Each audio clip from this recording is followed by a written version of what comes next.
I just remember waking up one morning and it was such a monumental awakening for me that I remember the day that it happened. It was May 3rd of the year 2000. And I remember sitting in my kitchen and all of a sudden I had this I don't know it just like this weight just sort of lifted off my shoulder. And I started to realize how it just all starts and ends with me. Welcome to the Women Inspired Podcast, where together we explore ways to live our most joyful, aligned, vibrant lives. On this podcast, we draw inspiration from the lessons embedded in other women's stories, and we use them to catalyze our own growth and success. And we explore concepts and techniques from the fields of psychology and design thinking that can help us thrive and make the most of the one and only life we're ever going to have. My name is April Seifert. I'm a psychologist, an entrepreneur, and a self-proclaimed life experience junkie, and I'm your host and friend along this journey. This podcast is supported by Modern Well, a woman-centered co-opportunity workspace in Minneapolis, Minnesota. Friend, it is time to start living vibrantly, by design, and with intention. Here we go. Hello, friends, and welcome back to the Women Inspired Podcast. My name is April Seifert, and I'm your host. And this week, you're going to meet a woman who is so near and dear to my heart because she is somebody who is just as passionate as I am about the area of personal development. She had a very similar experience as I did, where she got deep into this space, realized how much it helped her and changed her life and improved her relationships. And she went on to try to spread the word and help other people benefit as much as she did. So this week, you are going to meet the amazing Sheira Brayer. She is a New York-based motivational speaker. She's an author, and she is a multiple award-winning songwriter. We don't go into a lot of her musical history, but the woman has been nominated for Emmys for this children's TV show she did. I mean, she is multiply talented. So it's a really fun conversation. Sheira is passionate about empowering women and girls, and she actually created an innovative and interactive program called Motivate, 8 Ways to Rock Your Own World, which is also the title of her most recent book. So we're going to dive into that program. And specifically, we're going to get deep into the notion of mindfulness and being present and the impact that that can have on not only yourself and your value and your worth and how kind you are to yourself, but also how it can impact the quality of the relationships that you have with people around you. You know, Sheira focuses so much on moms and daughters and improving that important relationship, but I guarantee that the information that she is putting out there and the content that she's putting out there, if you practice it, it's going to improve every relationship in your life, including the one that you have with yourself. So this interview was just so much fun to do. I'm so excited for you all to meet Ms. Sheira Brayer. Sheira, I'm so excited that you are joining us for this episode of the podcast. This is going to be really fun. Not as excited as me. Yay! Okay, so you and I had a chance to get a little acquainted before we hopped on to record, but I'm super pumped for my audience to get to know you. So give us just the quick Cliff's Notes version of who you are and just a little background on you. Okie dokie. So my name is Sheira Brayer, and I am an empowerment speaker for women and girls. I am also an author, and my favorite thing that I do is I'm a songwriter. I'm hugely passionate about music, and my goal is to help women and girls to improve the most important relationship that we have, which is the one that we have with ourselves. And so I've created a program, and I've written a book, and I've also written a companion album for the book. And I'm really excited to talk to you and your audience about it. This is huge, and I was really pumped to chat with you because I totally agree with you. That relationship that we have with ourselves and how we view ourselves, our value, where we place ourselves in terms of order of priorities and promises we keep or break to ourselves, all those things have such a direct impact on how we can interact with other people. And I mean, frankly, I'm in the thick of it right now, but what we have left to give to other people in terms of energy and focus and all of that. So yeah, I love that is something that you focus on. Tell me a little bit about the work that you do. Let's just dive in there and we'll probably meander around a little bit. Yeah, no problem. So really, this was born out of, it's funny because sometimes things that are sad or tragic or unfortunate end up being a blessing in disguise, as we all know. So the work that I do is really born out of my semi-dysfunctional relationship that I had with my mom and that she certainly had with her mom. And I had a really hard time as an adolescent and even as a young adult trying to connect with my mother. And so I remember making a promise to myself that if I'm ever blessed with a daughter, that I'm going to do things differently. And look, a lot of us say, I'm not going to do what my parents did. And then sometimes we sort of do. But I think when you have the awareness of making certain changes and slowly, slowly implementing those changes and really truly understanding that you do have the power to make the changes necessary to feel more comfortable in your own skin. And sometimes that's a factor of time. Sometimes as we get older and we mature, we become more comfortable in our own skin. But I think it should be really the goal of not just women and girls, but everybody to feel more comfortable in their own skin. And so I developed this program, and my husband kind of helped me come up with the title.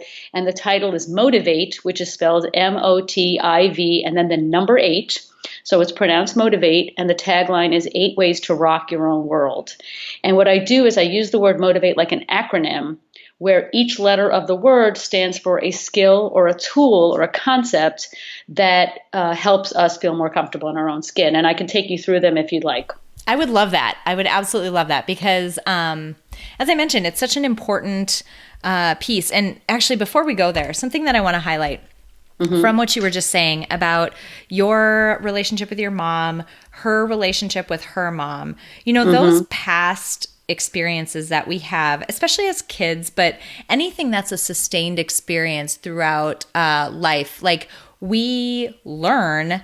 I don't know. We didn't actually have a chance to chat about this before we hopped on, but my background officially on paper is that I'm a social cognitive psychologist. And so I think a lot about how we encode information. And that comes into play here because we learn about what the rules are for interacting with other people just through experience. Our brain is a powerful organ, but it's not that sophisticated. So anything that's repeated over and over, it doesn't know any better. It doesn't know that that's a bad pattern. It just knows, wow, this keeps happening. This must be how things are supposed to be. Clearly, this is important. I should learn this and make it a habit.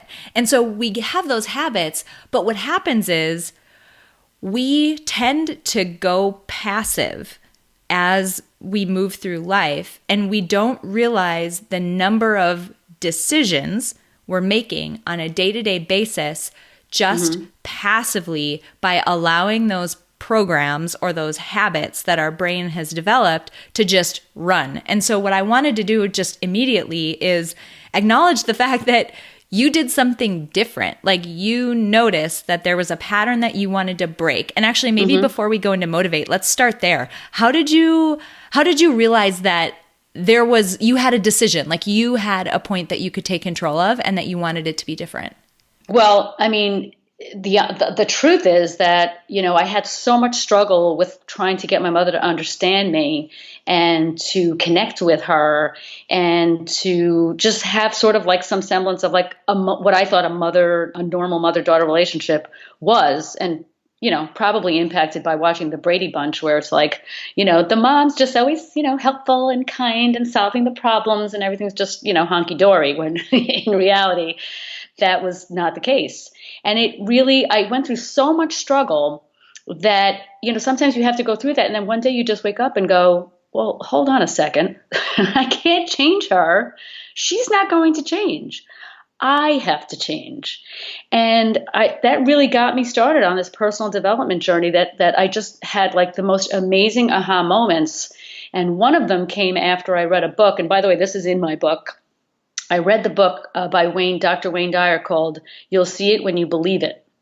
And I remember reading the book and I was just sort of kept thinking about how it would help other people as opposed to helping me. Just oh man, my mother could really use this stuff. And I just remember waking up one morning and it was such a monumental awakening for me that I remember the day that it happened. It was May 3rd of the year 2000. And I remember sitting in my kitchen, and all of a sudden I had this, like, I don't know it's just like this weight just sort of lifted off my shoulder. And I started to realize how it just all starts and ends with me. Like, I realized how judgmental I was, especially as it related to my mother. And the other thing that it opened up for me was just being more compassionate. I realized that A, I can't change her. B, I was being very mean to her because I just wanted her to, like, understand me and connect with her. Totally counterproductive. And I just felt this, like, weight of the size of a boulder just lifted off my shoulder. And everything kind of changed after that. I realized that I don't have to get sucked into the triggering. I can, she could say something and I would be like, what do you want for lunch? Just totally change the subject. I felt a lot more empowered. And this took time, but it definitely got me along this journey that it's kind of like when you eat at a good restaurant, you just want to tell everybody about it. I felt like I made some of these changes that were so profound for me that I'm like, I just have to tell everybody about it. And that's really how the Motivate program kind of came to be. That's amazing. So many things about that. The folks who listen to this regularly probably know exactly where I'm going to go with this, but it's as though I pay people to say this when they come on here, because there's this concept we talk about a lot on the podcast. And then I've got a 6-week life design program that I run occasionally, closed right now. Waitlist is open on the website. But in that program, one thing we talk about a lot is this notion of radical responsibility, where, you have 100% responsibility for 100% of the situations that you're in. That doesn't mean you're at fault or to blame. That doesn't mean you can control other people, right. But you get to decide what you are going to do and feel and how you're going to be going forward. Like, you don't have to buy into what other people are saying. You also don't have to believe everything your brain is telling you. You That's get to exactly make right. a conscious decision. Okay, here I am in this situation with my mom. She's her, right? She also has responsibility for herself. You don't have responsibility for her. You have responsibility for you. And what are you going to do? And so I love that you went there, because it's something we talk about so often. And I feel like the more people who bring this up, the more people will be like, oh, whatever, April. No, I don't. They'll stop saying that if other people are saying it too. Yeah. So I love it. Yep. Yeah. I'm telling you, it was so freeing for me to get that. And that's the thing about life. You can't get it until you get it. You just can't. And the nice thing about it is that when you have an aha moment, you just want to keep having aha moments. You're just like, wow, what else is there to learn about me? Like, what else am I doing wrong? Or how else can I grow? And be kind and patient with yourself, because I really, truly believe that you cannot give away what you don't have inside. And a lot of people are walking around with a tremendous amount of stress and burden and guilt and shame. And it's just heavy. It's just so heavy. And I think that life was not meant to be lived so heavily. It was meant to be lived a little bit more in joy and presence and light. That's really what I feel my gift is, honestly. Hi, friends. I'm interrupting this podcast episode with a very important announcement. Recently, I announced my partnership with my incredible friend, Ashley Smith, to launch Peak Mind, the Center for Psychological Strength. Now, you can think of Peak Mind as essentially a gym membership for your mind, where we are going to help you cultivate your own psychological strength, which is the resilience that you need to weather life's ups and downs and thrive in your life. Now, as an introduction to Peak Mind, and because we are so excited about this announcement, we're offering an absolutely free 4-part workshop series coming up at the end of April and the beginning of May. You can register for this 4-part workshop series at www.peakmindpsychology.com/webinar. We're going to be covering important topics like an introduction to psychological strength and why it's important, how to flourish and thrive in your life, Mindset 101, and creating a well-designed life. All things that are important for cultivating psychological strength. We're so excited to offer this to as many people as possible. So, as you peek at the dates and times, if there are certain workshops that you can't attend, register anyway. We're going to be sending out replays of all of them. We want as many people as possible to get this important information. We're so thrilled about the launch of Peak Mind that we can't wait to see you guys on this 4-part workshop series. Once again, you can register at www.peakmindpsychology.com/webinar, or you can just click the link in this episode description. I can't wait to see you guys there. Now let's get back to the interview. Wonderful. Well, let's transition there then. Let's dive into Motivate. Help us, maybe like at a high level, let's dive in and then we'll just, see where it takes us. Yeah. Well, the fun part about Motivate is that, first of all, it's a fun program that I do, and the book is fun. I share a lot of stories. I'm kind of a goofball, so I have a lot of humor involved, and of course the music. But the essence of Motivate, like I said, is an acronym. So it uses each letter that encompasses a skill or a tool that I think will be helpful. So, and each one comes with a rhyming tagline, because I'm a poet and a little bit of, obsessive rhymer. So each one comes with a rhyming tagline. So the Motivate skills are: M stands for meditation, to clear out my mind. Then optimism, good thoughts I will find. Tolerance, to everyone be kind, and in parentheses, including myself. Intuition, when I'm in a bind. And then the next 4 have a different rhyme scheme. It's vibe, is mine high or low? Attitude, I reap what I sow. Thankfulness, let my gratitude show. And expression, watch my passion grow. And so what I do in the program is it's all multimedia based. So I have a big screen behind me, and I share quotes, which I love. I love quotes, pictures, videos. We have interactive exercises and volunteers from the audience. And it's just sort of like, you feel very safe because you're in a group of women and girls, mothers and daughters, depending on my audience, where people eventually feel free to share some of their stories and things that are troubling them. And obviously, when I have volunteers from the audience, we kind of, act out different scenarios. And it's just an enlightening, connecting, inspiring experience. And it's one that I just always look forward to sharing with my audience.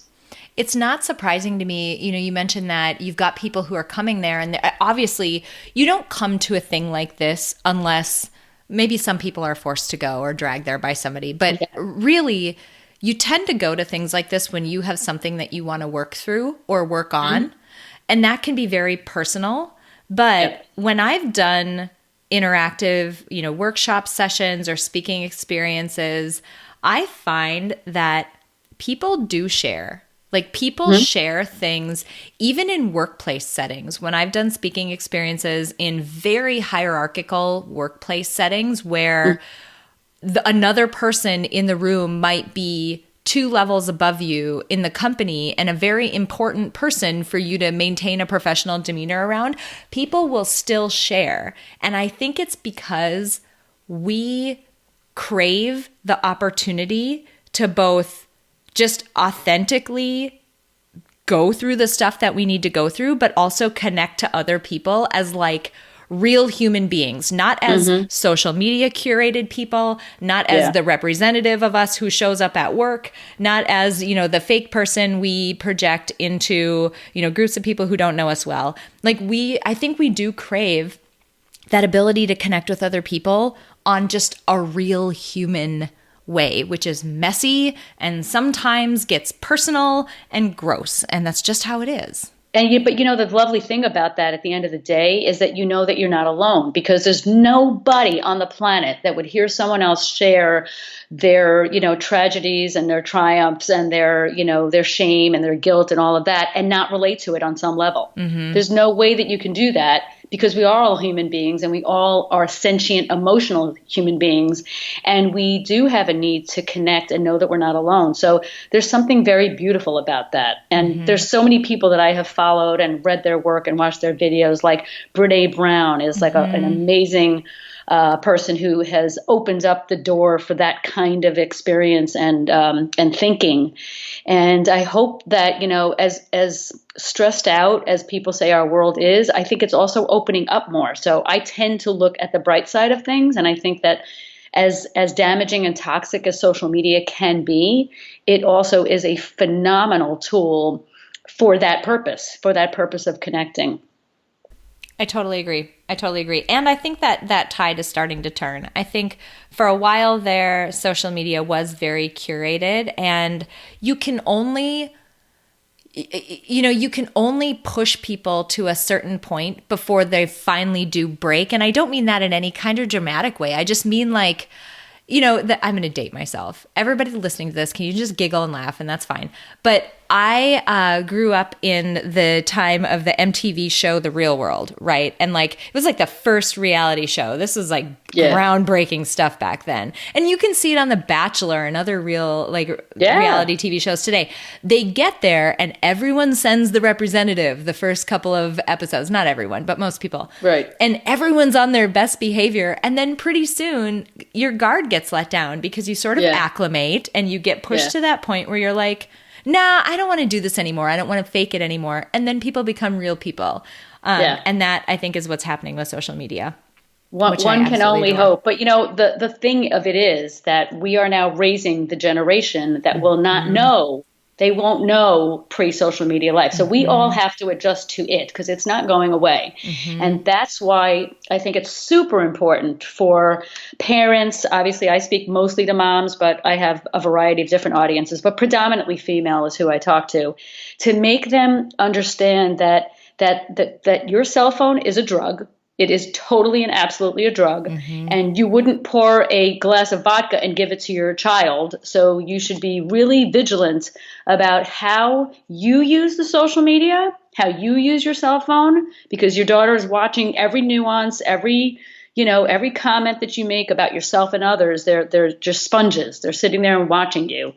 And so you have to be super, super vigilant about what you say and what you do.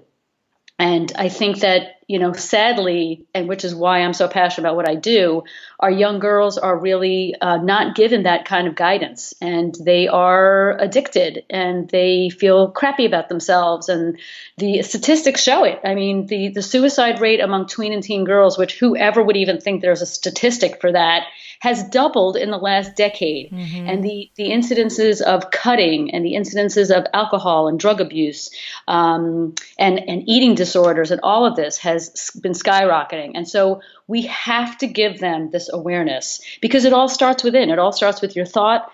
I call it stinky thinking. We all do it on a daily basis.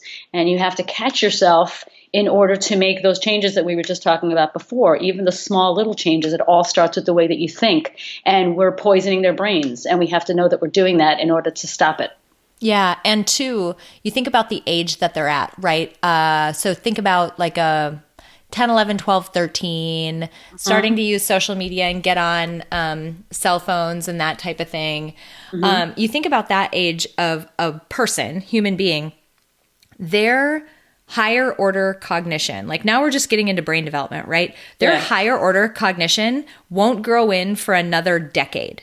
So all they've got going on is like guttural instinct thinking that is, number one, extremely reactive. Number two, it's extremely negative. The reason why our amygdala formed early, and by early I mean evolutionarily early, 600 million years ago, formed. The reason why it formed like basically second in our brain is because fearing negative things, staying away from negative things, and having some anxiety about the world around us used to be adaptive. It used to be what kept us alive. But what happens is now that's the part of our brain that turns on earliest, or one of the parts that turn on earliest in our lives, like our actual lives today as people.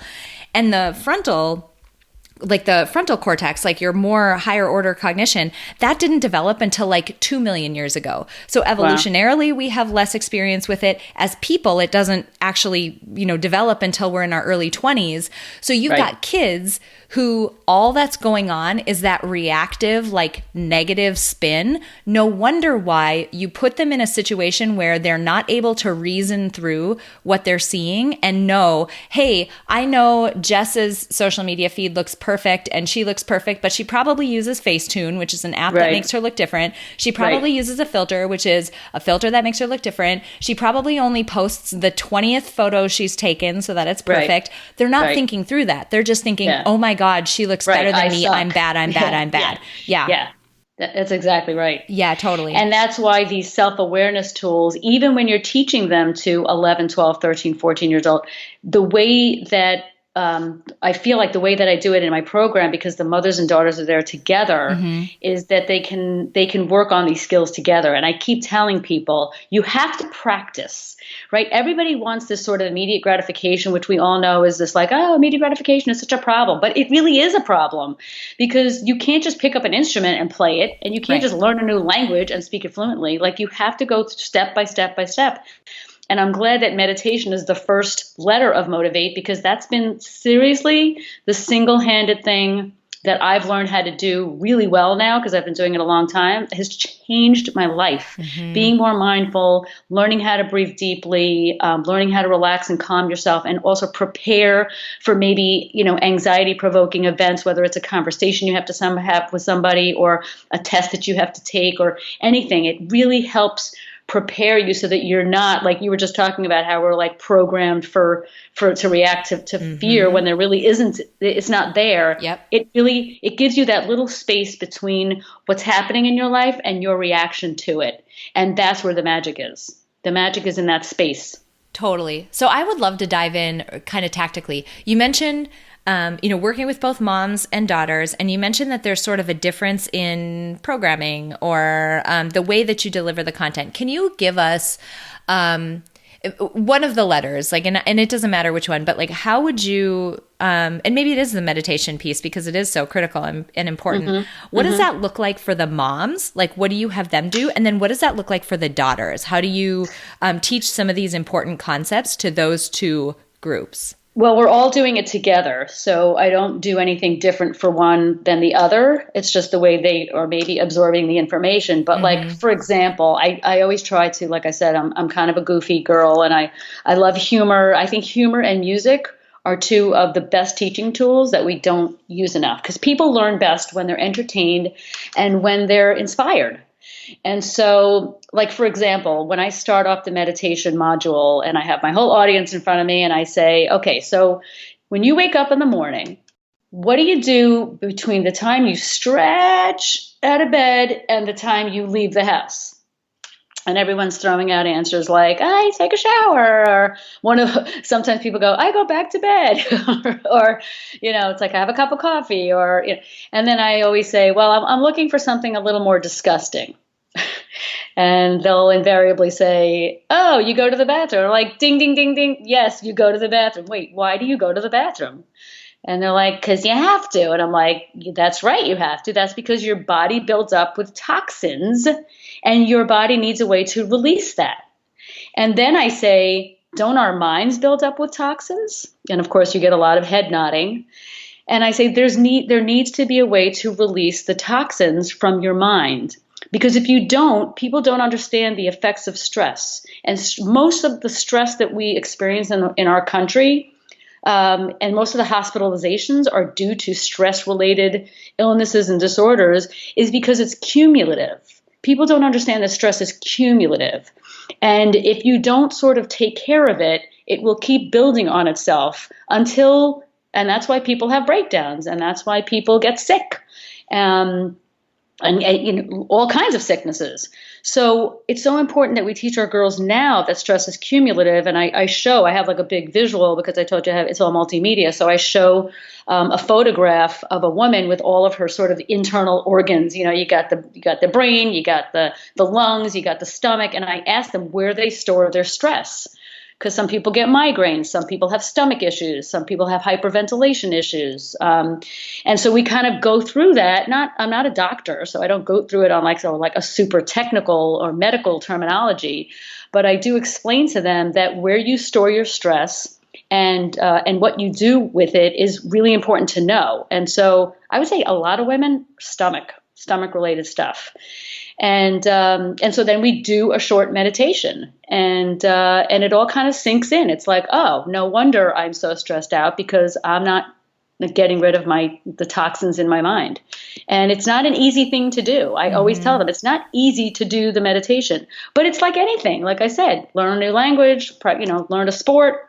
The more you do it, the easier it gets. And it's just phenomenal. It's a phenomenal thing. And it should be mandatory teaching in every school, in my opinion. I agree with you. I love the way that you described that about releasing toxins, because the kicker about, stress is that it's sort of twofold. One, it happens so often and so pervasively day to day that we've almost acclimated to what it feels like to be chronically under stress to some degree.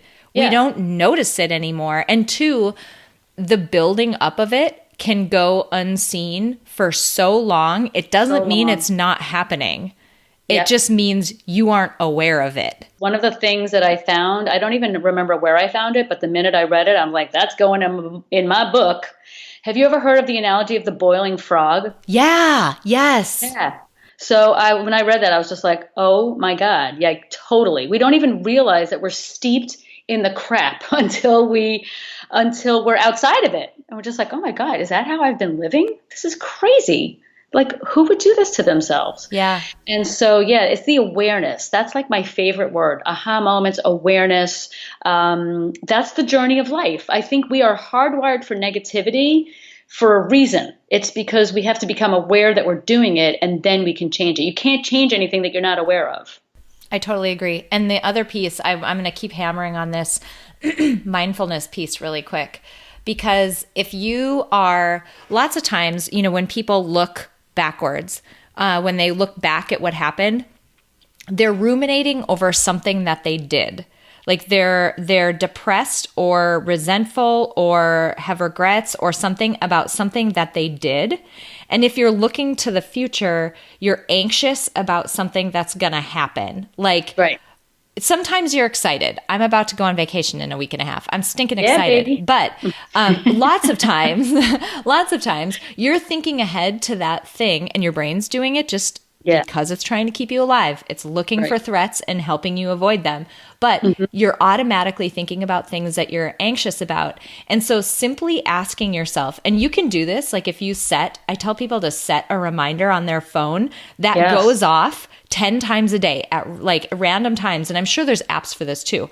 Random times, just have it prompt you. So you in that moment think, the stuff that was going through my head right now, was that past, present, or future? 9 times out of 10, it will not be present. Oh, you're not here ever. Yeah. Like you're never here. And the part that kills me, like the part that breaks my heart and why I love you've brought this up is like life itself, which is finite and we only get one of. Life only happens in the present. So if you're spending 90% of your time in the past or future, you're missing 90% of the one shot you're going to get to be here. Totally. And that's devastating. I know, but that's why we're having this conversation. I love it. Yes, I love it. And I have a little tip that might help you and your audience as well. Which, something that's pretty recent for me, actually, even though even for me I've had a lot of aha moments, but like I said before, I always love having more aha moments. And I really believe that the goal should be constant not constant like every minute, but the goal should be like, what else can I learn about myself? When I meditate in the morning, I say, please help me see with new eyes.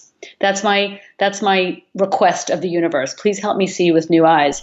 But one of the things that I do is, how like in science, when you were like in 7th or 8th grade and they had this thing called displacement, where you have like a cup of water and then you have this big pitcher and you just like pour it into the cup and it like gets rid of all of the stuff that was in it and it puts new stuff in there. I literally do that. Like when I look outside of my eyes, like if you literally just have your eyes open right now and you're like, okay, what do I see right in front of me? I literally, if there's any like toxicity, I literally imagine like a big bucket of water or a pitcher of water just like pouring into my present line of vision and just clearing it all out and go like almost like you put the windshield wipers on and it's like, oh, okay, I'm here right now. This is where I am right now. And that's another fun practice to do a few times a day where you just, your brain could just go down the rabbit hole and you're like, nope, displacement.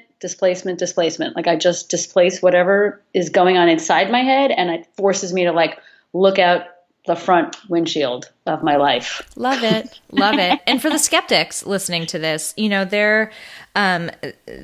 when you hook people up to like blood pressure machines and machines measuring their pulse and their galvanic skin response and that type of thing, and you put them through these mindfulness practices, the more they do it and the more skilled they get at it, of being able to truly be here, because we're terrible at this. Like if you say, oh, I hate meditation because I'm really bad at it and it's hard. Everyone's bad at it and it's hard for everyone. That's a point, right? That's the point.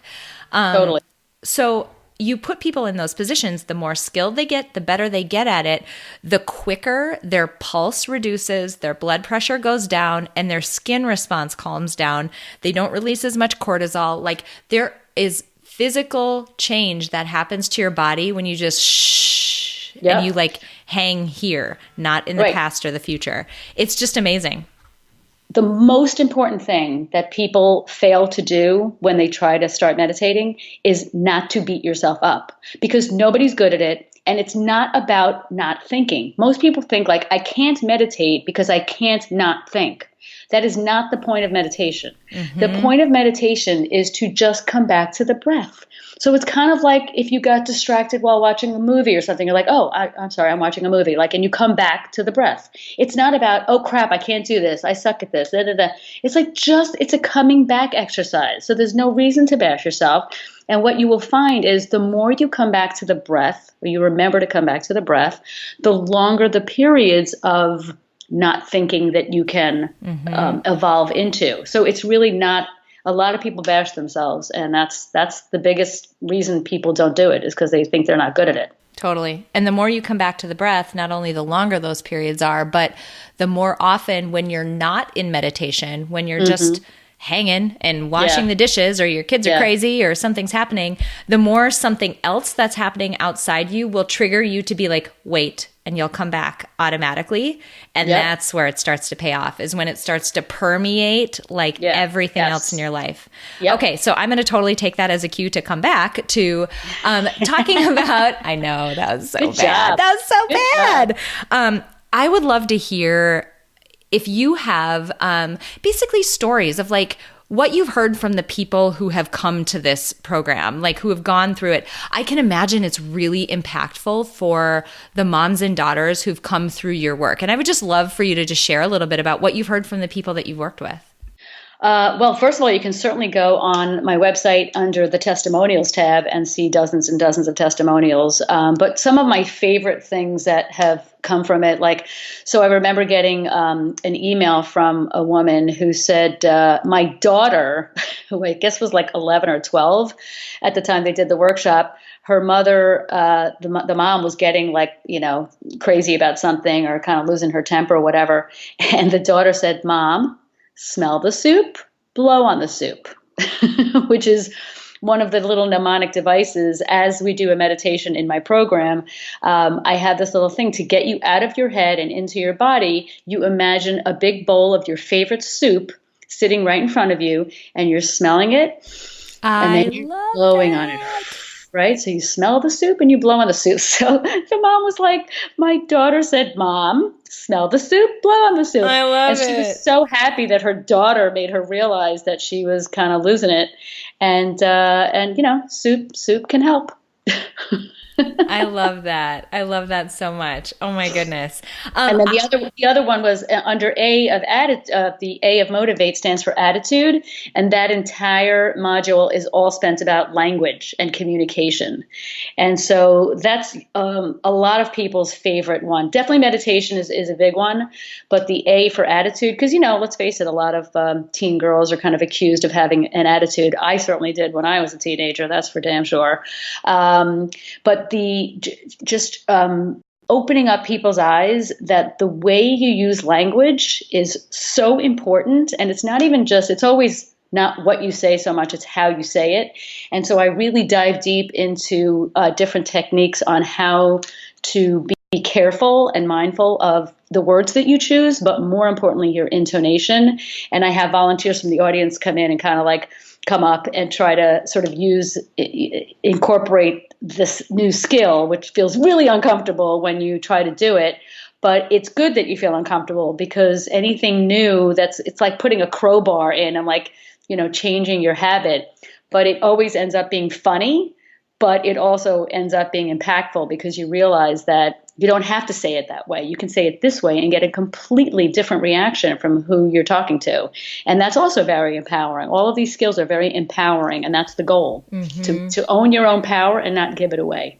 Well, empowering and practically applicable, like on a daily basis. And you could see how, and it circles back to the point that one of the first points that you made when we started recording is you could see how all of these skills would help you, just you, the single person, with how you view yourself, how kind you are to yourself. I'll tell one quick anecdote. Not antidote. I'm not curing anything. Oh my God. I was going to correct you. So I'm glad to correct you. Yeah. Anecdote. I was in the kitchen the other day and my husband was, walking around, and my 3-year-old was in there too. And I had forgotten to do something that day. I'd forgotten to buy something at Target. And without even thinking, how passive are we, right? Without even thinking, what tumbled out of my mouth was, oh my gosh, I totally forgot to buy that. I'm so dumb. And my husband looked at me, and he's snuggled up to this work that I've been doing for a while. So he's like deep in it with me. Nice. He looks at me and he goes, hey, is that how you would talk to your kid? And I was like, oh, I hate you for saying that right now, but dang, you are right.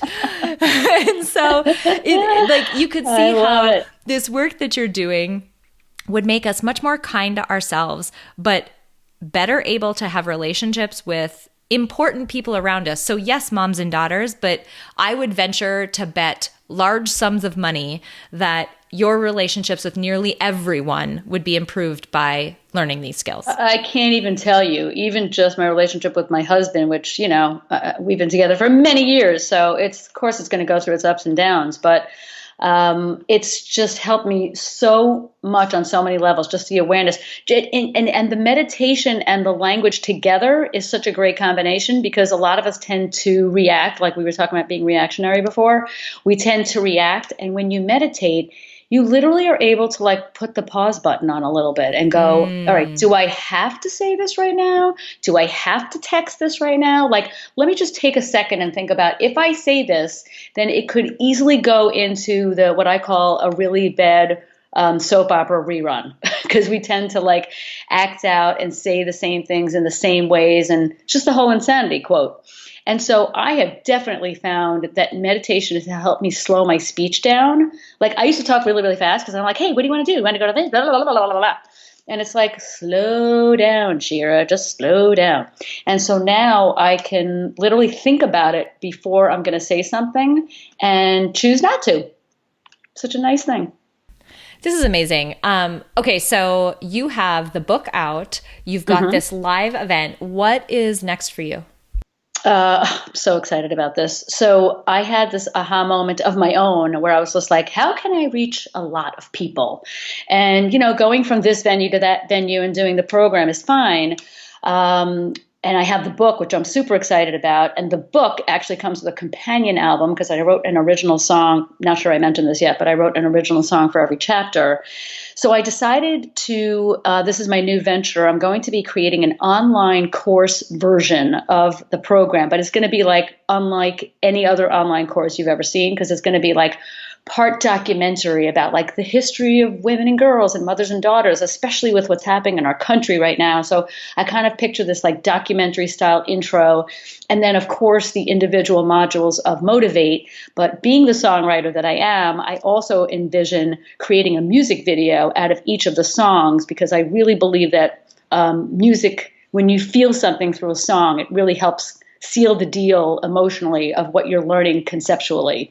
So that's a huge goal of mine. And then we're going to have mother-daughter interviews on this online experience, blooper reels, outtakes, little, video vignettes of acting out different things. But at the end of the day, I really want each of these modules to have an impact on how not only we mother our daughters, but also how we, like you said before, how we view ourselves, because that's the most important thing, how we view ourselves. And that's been a very big learning experience for me, because I come from, like I said, a line of dysfunctional mother-daughter relationships, and I what was modeled for me, and I've gotten over it, but what was modeled for me was this sort of a little bit of helplessness and I don't know, I guess codependence and just some things that were not healthy for me to follow. And so yeah, hope that answers your question. I love it. And so when people want to learn more about your work or just get information about your book and all of the amazing things you're doing, where can we find you and follow you online? Well, you can go to sheirabrayer.com and you will be able to see more about the program as well as my music, which is also on there. I love it. Yeah, and the book is available on Amazon, and the companion album. So the book is Motivate 8 Ways to Rock Your Own World, and the album is Motivate 8 Songs to Rock Your Own World. And you can get that on any digital channel, iTunes, Spotify, all of them. I love it. I'll make sure that I link to all of those things on your show notes page. Sheira, this has just been awesome. I really enjoyed it myself. I love when I can meet somebody else who's like deep in the woods of this area, who is as much of an advocate as I am, because I had not exactly the same path as you, but a very similar experience in that as things started to click for me and those aha moments started happening, I was like, my gosh, this is powerful. And it makes me sad that not everyone is doing this, because your life changes. So I love when I get to chat with somebody like you. Well, you also have to think about the fact that you do this podcast. And so you can focus on the fact that it's sad that other people aren't, or you can say, wow, I'm doing this. I'm doing my part in bringing more awareness and joy and impact to people. So good for you. Yay. I love it. Well, good for us. Good for us. Yeah. Well, this has been amazing. I so appreciate you taking the time and being here and sharing all of your incredible info with my audience. Thank you for having me, and have a great day, everybody. All right, you guys, I hope you loved that interview. I had so much fun doing it, so I hope you had a really good time listening to that interview with the amazing Sheira Brayer. I want to hit two things, and they're really related. Number one, first and foremost, something that we talk about a lot on the podcast is this notion of personal development. And this is something that, people talk about like, self-help books and oh my God, self-help and all this stuff. It really gets a bad rep out in some circles of people, because I think people don't realize the power that comes from just self-awareness. And something as simple as, understanding yourself well, understanding what your values are and what your strengths are as a person. There's a reason why that is where I start in Life Design Lab all the time, is getting to know yourself really well. Because once you do that, you can understand what it is that makes you tick in certain situations, why you excel in certain situations, and why you don't in others, or why ones feel really good to you and why ones don't. And why you might differ from other people in those same situations. So just that simple notion of self-awareness is really powerful. But what I think the field of personal development really helps you do is put that self-awareness to work. Put it to work to improve the experience that you're having in life, and also put it to work to improve the way that you relate to other people and are able to empathize with other people and the situation that they might be in.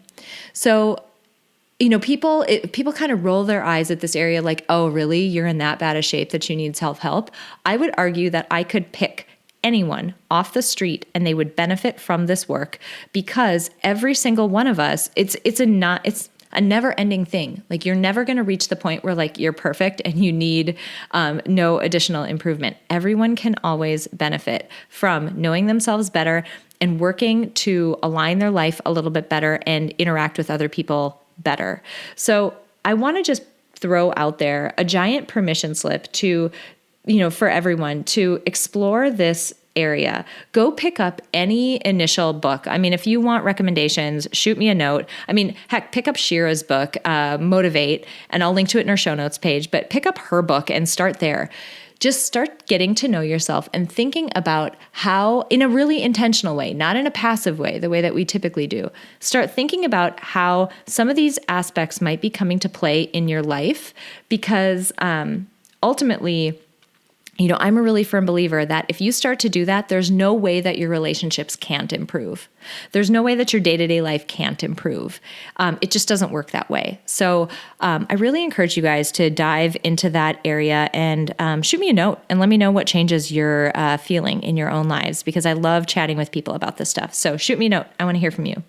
And the second piece is really, I started to mention it, the ripple effect that the impact that our views of ourselves has on the relationships that we have with other people. So if we're kind to ourselves and if we understand ourselves at a very deep level, you start to be able to empathize so much more quickly and easily and accurately with other people. You recognize when somebody might be operating from a place where they're really not confident, or they're operating from a place where there's a lot of insecurity. And instead of getting angry at someone or resenting them for not being able to act or react in a way that you would like them to, you can start to empathize and understand that, compassion is really a better feeling to have, that you're compassionate for them, that, man, I bet they're doing their best in a situation where they really don't feel confident, in a situation where they really feel anxious or like